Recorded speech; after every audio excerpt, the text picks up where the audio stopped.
பாவத்தினால நிரம்பும் போது கில்ட் உண்டாகும். அந்த ஒரு குற்ற உணர்வு அப்படின்னு பயம் உண்டாகும். பாண்டேஜ், கட்டுகள் உண்டாகும். ரெஸ்ட்லெஸ்னஸ், அமைதியின்மை உண்டாகும். நிம்மதியே இருக்காது. இறுதியில் மரணம் உண்டாகும். பாவத்தின் சம்பளம் மரணம். வாழ்வு இருக்காது, லைஃப் இல்லை. பாவத்தினால் நிரம்பும் போது, பரிசுத்தாவியினால் நிரம்பும் போது முதல்ல என்ன உண்டாகும் தெரியுமா? ஃப்ரீடம். கர்த்தருடைய ஆவி எங்கே உண்டோ அங்கே விடுதலை உண்டு. ஒரு பெரிய விடுதலை, சரீரத்துல, ஆவியில, ஆத்துமாவில். அந்த விடுதலை இன்னைக்கு அநேகர் கட்டப்பட்டவர்களா இருக்கிறாங்க. நினைவுகள்ல கட்டப்பட்டவர்கள் உண்டு.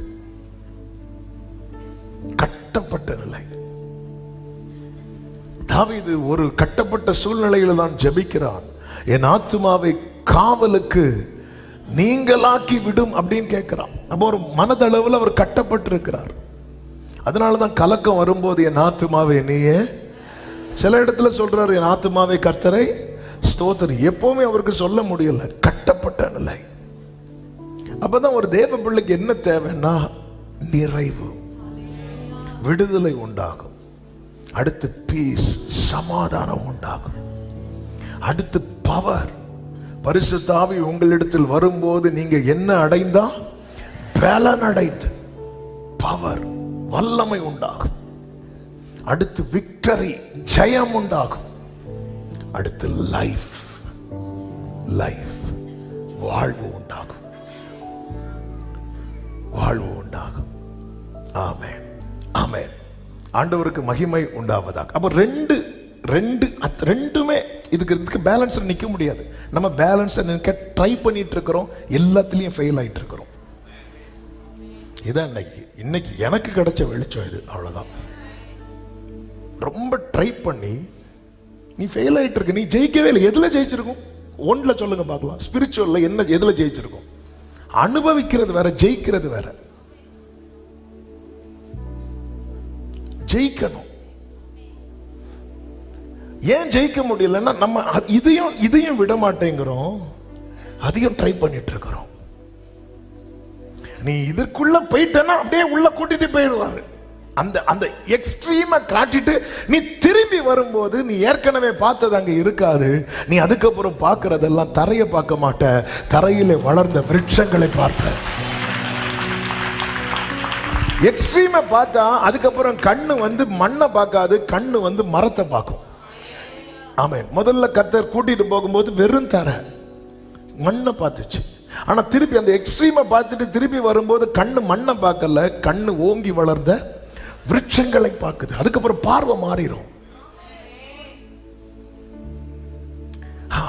நேத்து வர ஒரு நபர் பார்க்கும்போது உனக்கு இச்சை தோன்றும். ஆனால் இந்த எக்ஸ்ட்ரீமுக்குள்ள போயிட்டு வந்தேன்னா அந்த நபரை பார்க்கும்போது உனக்கு ஆத்தும பாரம் தோன்றும்.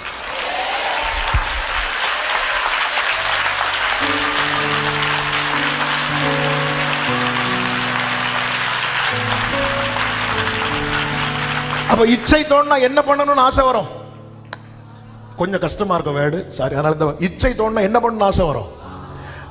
ஆத்ம பாரம் வந்துட்டுனா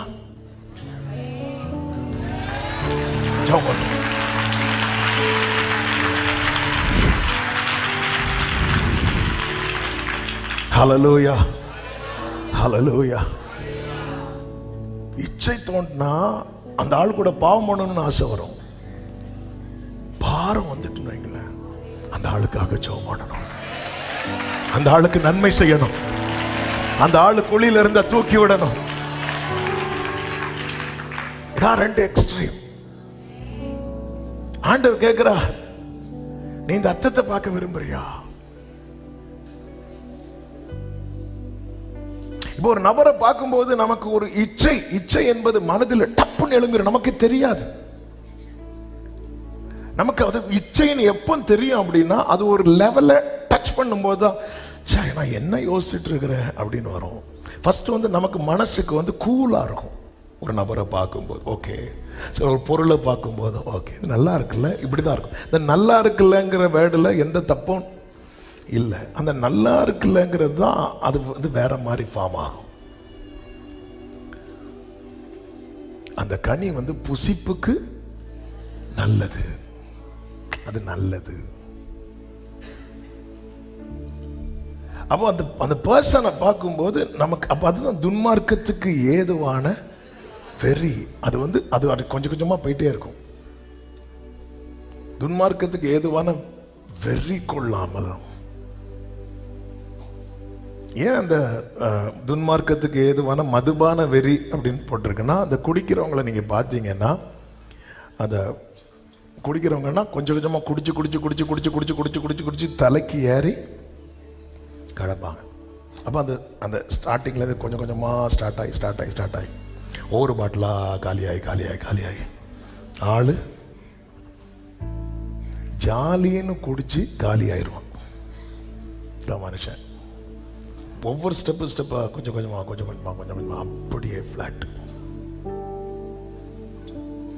ஸ்பிரிச்சுவல் லைஃப்ங்கிற கொஞ்சம் கொஞ்சமாக அது உள்ளே போயிட்டே இருக்கணும். நம்ம வந்து போதும் சொல்லவே கூடாது. ஆனால் இந்த இடத்துல தான் ஒரு தேவ பிள்ளை ரொம்ப புரிந்து கொள்ள வேண்டும். என்னுடைய பார்வையே மாறிடும், என்னுடைய ஆசையே மாறிடும், என்னுடைய சிந்தை மண்டலத்தில் இதுவரை நான் நினைக்காததெல்லாம் வர ஆரம்பிச்சிடும்.